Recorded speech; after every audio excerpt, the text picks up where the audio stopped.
Hello everyone and welcome back to Crafty Mama. Today I'm showing you how I laminated some play money that I found at our local Dollar General so that we can use it in our homeschool next year.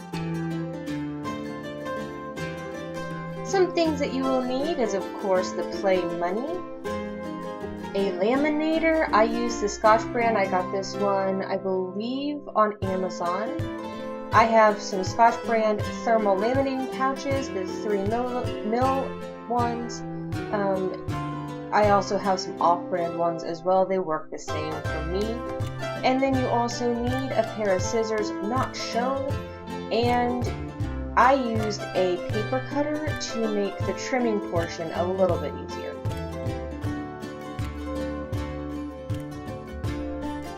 So you can't tell from the video right here, but the paper money is actually really thin. It's almost thinner than just regular printer paper. And so, see, really thin. And so we got these. They were actually only $1 at Dollar General, but they were just so thin that I didn't feel like they would last with 2 kids using them. So I decided to go ahead and laminate them. I just went ahead and took all the pieces apart, all the coins and all of the bills, and had them in separate piles.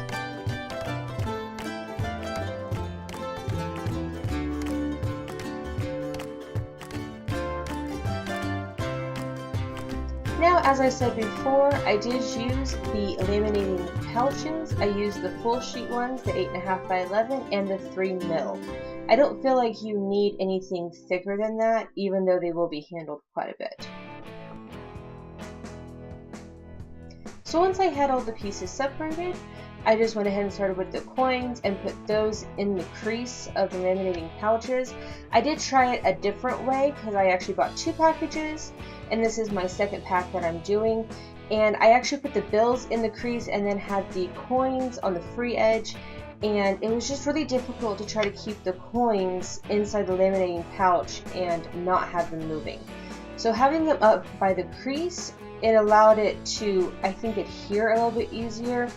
And obviously that would be the first part going in, which meant that it had less time to move around.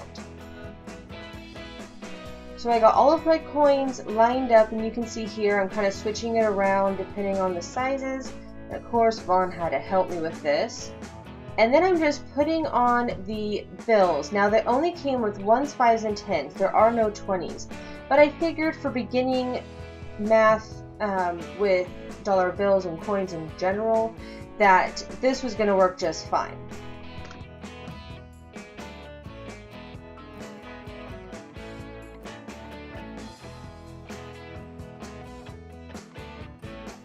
Once I get that done, I just put the top cover on, just lightly push on it to kind of help some of the, it's not necessarily sticky, but it just kind of helps adhere it to keep it together.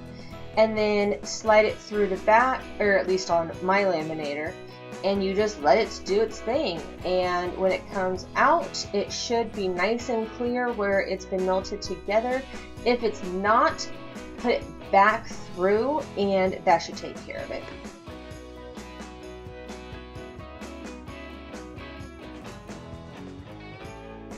And you just keep going till you get them all done. Now this is where I went ahead and used my guillotine paper cutter, and I try to cut off all of the extra plastic to make the hand cutting a little bit easier. This one, because it is thicker plastic, I just kind of had to bounce a little bit as I was going, and it worked just fine. I cut the bills like you saw on the end, then again in the middle, and then on the inside portion of it. And then I just put the coins to the side and I did those last. And then I was able to use a paper cutter and trim these down so I didn't have as much hand cutting to do.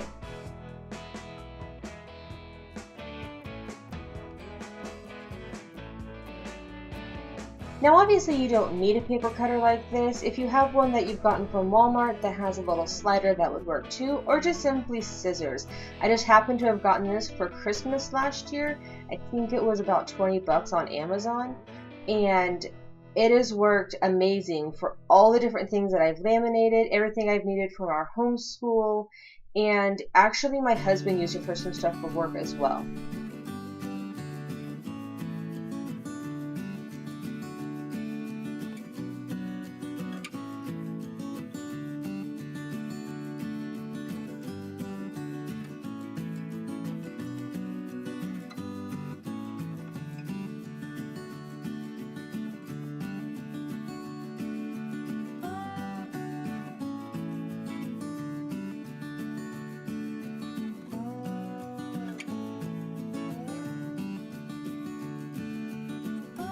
Last thing I did was cut out the coins. You can see here I'm just trying to kind of separate it into rows or columns.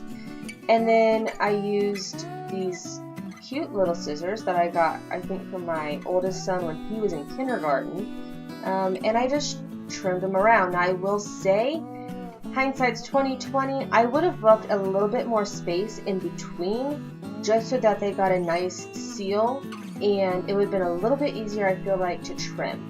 However, these weren't really that bad. I think I completed this entire thing within 20 minutes.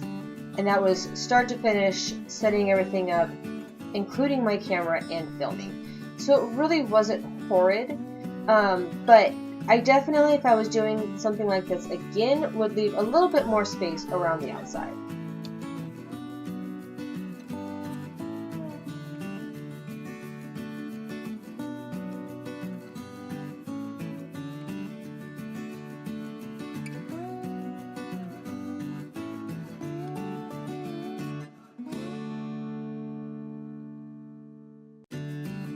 And that is it for this video, guys. If you like this kind of content, please consider subscribing and like this video. And then in the comment section, leave me a comment about what other kind of videos you would like to see. Until next time.